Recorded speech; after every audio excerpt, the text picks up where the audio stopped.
আমিনের শুকরিয়া করা, তাসবিহ তাহলিল পাঠ করা এবং ইস্তিগফার করা।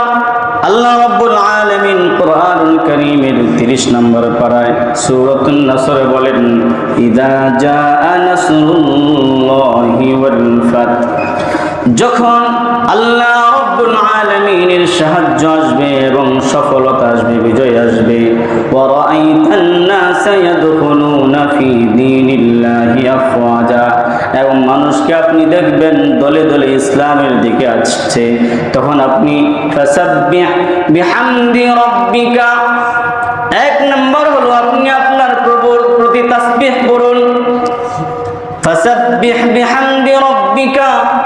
দ্বিতীয় নম্বর হলো ওয়াস্তাগফিরহু, আপনি আপনার প্রভুর কাছে ক্ষমা চান, ইস্তিগফার করুন, ইন্নাহু কানা তাওয়াবা।